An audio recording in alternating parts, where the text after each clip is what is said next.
Bayangkan sebuah dunia di mana Indonesia bukan Cina, bukan Jepang, bukan India yang berdiri sebagai kekuatan terbesar di Asia. Bayangkan sebuah masa ketika nama Indonesia menggema di Perserikatan Bangsa-Bangsa sebagai pemimpin negara-negara berkembang.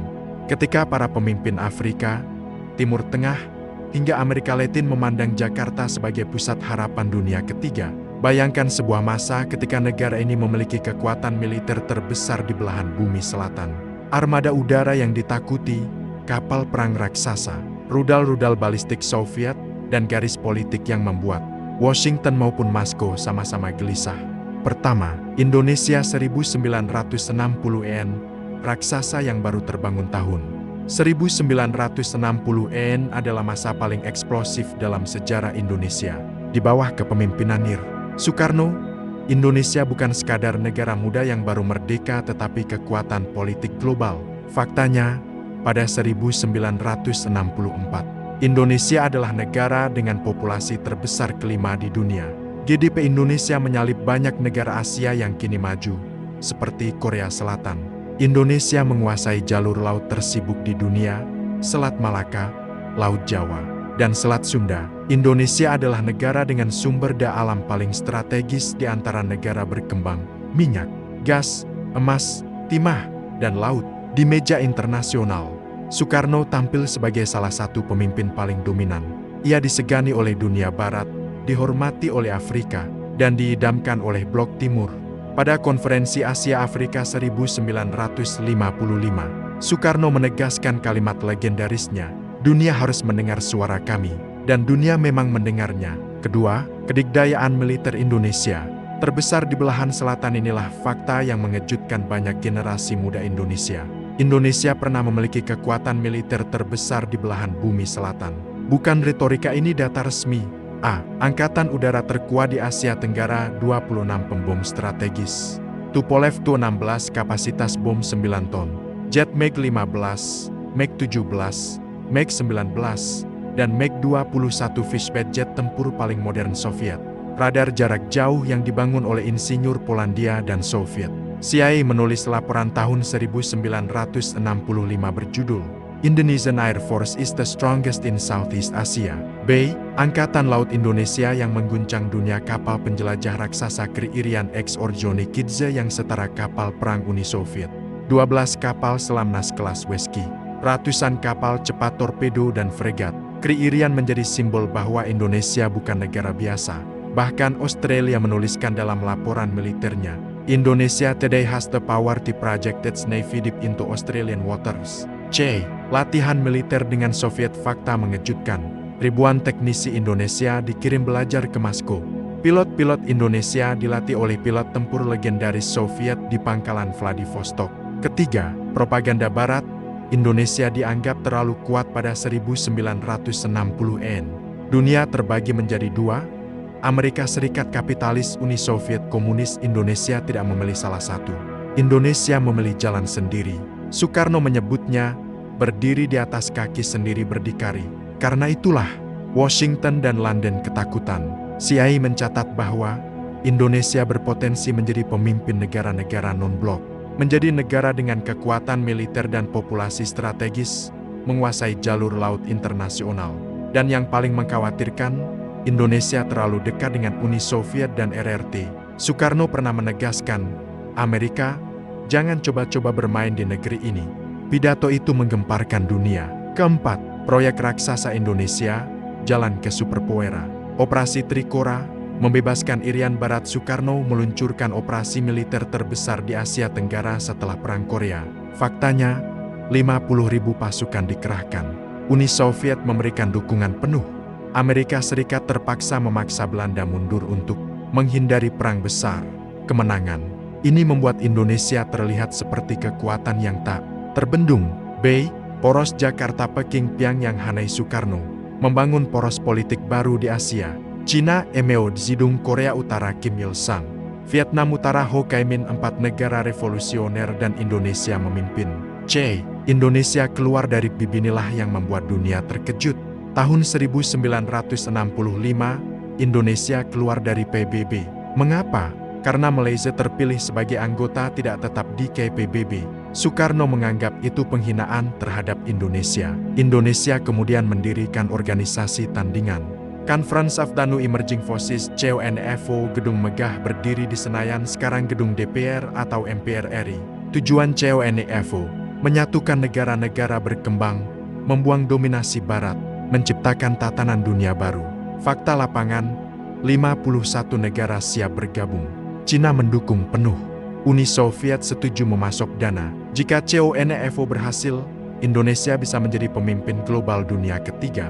Secara realistis, Indonesia bisa menjadi Cina sebelum Cina bangkit. Kelima, ekonomi Indonesia masih terpuruk, tapi punya potensi raksasa. Banyak yang bertanya, bagaimana Indonesia bisa menjadi kekuatan besar jika ekonominya sulit?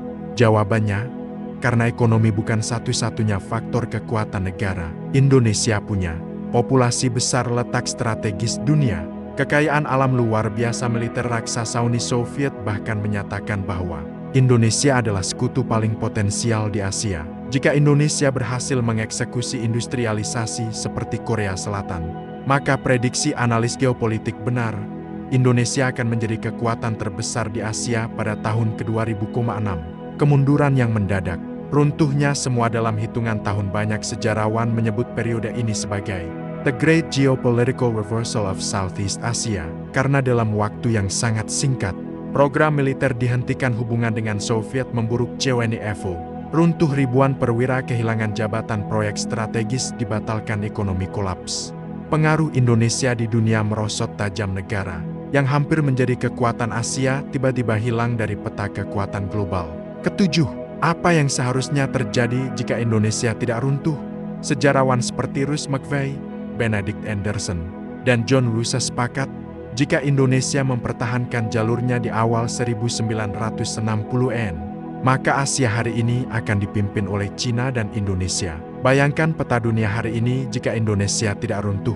Indonesia memiliki kekuatan militer terbesar kedua di Asia. Indonesia menjadi pusat industri seperti Korea Selatan. Indonesia memimpin negara-negara berkembang. Indonesia menjadi poros perdagangan global. Indonesia menjadi kekuatan politik dunia. Bahkan ada laporan CIA yang menyebutkan Indonesia could have become the Japan of the Southern Hemisphere. 8. Sejarah besar yang sering dilupakan. Inilah kebenaran yang jarang disampaikan di sekolah. Indonesia bukan negara kecil. Indonesia pernah hampir menjadi raksasa dunia. Indonesia pernah memiliki kekuatan yang menakutkan bagi Barat maupun Timur. Kita pernah sangat dekat menjadi kekuatan terbesar di Asia. Sejarah bukan untuk disesali. Sejarah adalah bahan bakar. Bahan bakar untuk mengingat bahwa bangsa ini pernah berdiri di puncak dunia dan bisa mencapainya kembali. Kesembilan, kebangkitan diperlambat. Asia berubah tanpa Indonesia. Ketika Indonesia mundur dari panggung internasional pada pertengahan 1960-an, Asia memasuki fase baru. Satu persatu negara yang dulunya berada di bawah bayang-bayang Indonesia mulai bangkit mengisi kekosongan. Cina mulai naik pada 1970-an. Cina mulai membuka pintunya melalui Deng Xiaoping. Reformasi besar yang dilakukan Beijing akhirnya membuat Cina menjadi raksasa Asia. Jika Indonesia tidak runtuh, para ahli sejarah sepakat, Cina akan memiliki rival setara di Asia Tenggara, yaitu Indonesia.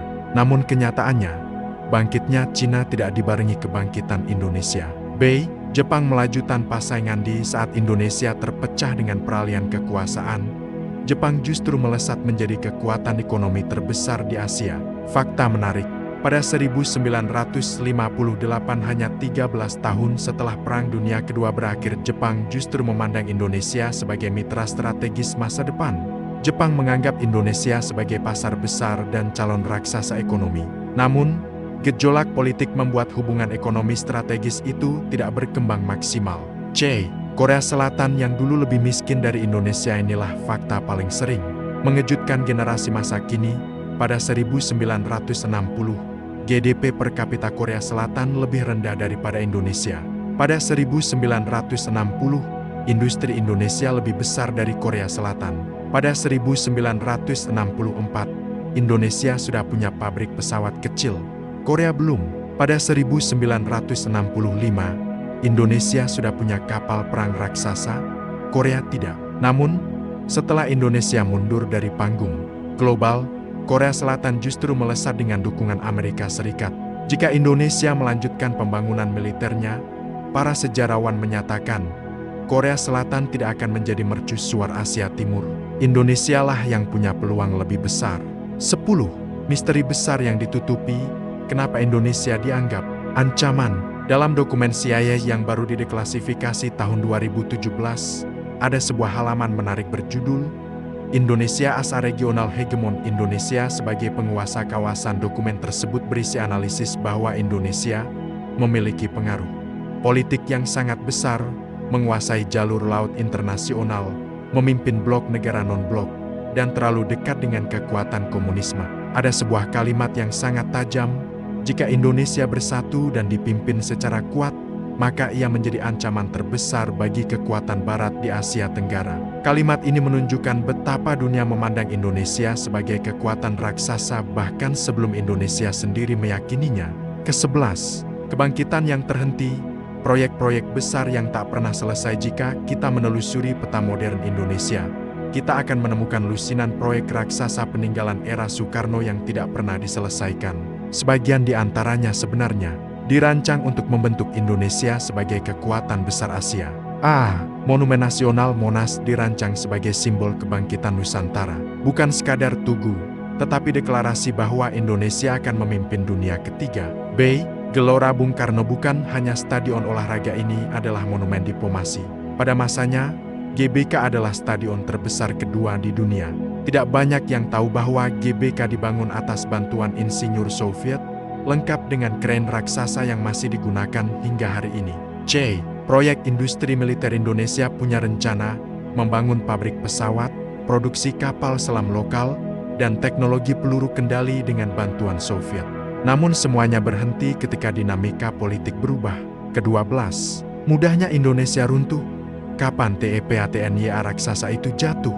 Para sejarawan berbeda pendapat mengenai kapan tepatnya Indonesia kehilangan momentum menjadi kekuatan Asia. Namun mayoritas sepakat bahwa 1965 hingga 1970 adalah masa paling menentukan. Ada 3 alasan besar. 1. Ketegangan internal politik yang terlalu ekstrem. Ketika konflik ideologi membelah bangsa, proyek besar negara menjadi lumpuh. Kedua, perubahan arah kebijakan luar negeri. Indonesia yang awalnya bersuara keras di panggung global menjadi negara yang jauh lebih berhati-hati. Ketiga, Indonesia beralih dari poros global ke fokus domestik. Fokus pada pembangunan internal menghentikan ambisi global Indonesia. Dan di saat yang sama Jepang, Cina, Singapura, dan Korea Selatan melesat. Ke-13, apa yang tidak diketahui generasi sekarang?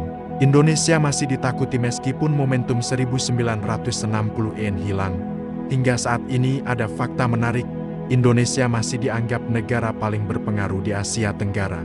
Beberapa catatan penting, Indonesia adalah negara dengan populasi terbesar keempat dunia. Ekonomi Indonesia masuk 20 besar dunia. Indonesia memiliki cadangan nikel terbesar dunia, bahan utama baterai dan industri modern. Indonesia mengendalikan jalur pelayaran strategis yang dilewati 40% perdagangan global. Dalam laporan Pentagon 2023 disebut, without Indonesia, Southeast Asia will fall into instability. Tanpa Indonesia, Asia Tenggara akan jatuh ke dalam ketidakstabilan.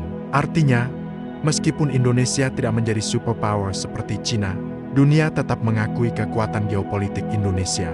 Ke-14, seandainya Indonesia tidak runtuh, banyak ahli geopolitik melakukan simulasi alternate history tentang bagaimana Asia berubah jika Indonesia melanjutkan jalur 1960-an.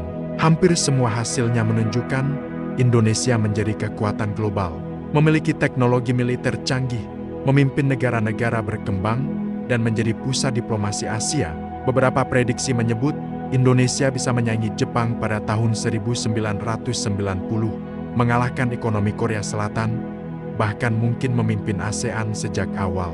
Ke-15, kekuatan Indonesia saat ini, raksasa yang akan bangkit kembali. Kisah Indonesia pada 1960-an bukan sekadar nostalgia. Itu adalah pengingat bahwa bangsa ini punya sejarah kekuatan, punya kapasitas geopolitik, punya populasi besar, punya sumber daya strategis, dan punya kemampuan untuk menjadi kekuatan yang dominan. Faktanya, Indonesia diprediksi akan masuk 5 besar ekonomi dunia pada 2050 oleh PBBW. Indonesia adalah negara kunci dalam isu geopolitik Indo-Pasifik. Indonesia adalah satu-satunya negara yang mampu menahan dominasi Cina di Asia Tenggara. Ke-16. Penutup. Raksasa yang masih tidur. Sejarah menunjukkan bahwa Indonesia pernah berdiri di ambang menjadi kekuatan terbesar di Asia. Meski momentum itu hilang, potensi itu belum hilang sama sekali. Raksasa itu masih tertidur, namun raksasa itu masih ada. Dan ketika ia bangun, dunia akan kembali mengingat bahwa Indonesia pernah dan bisa kembali menjadi kekuatan paling berpengaruh di Asia.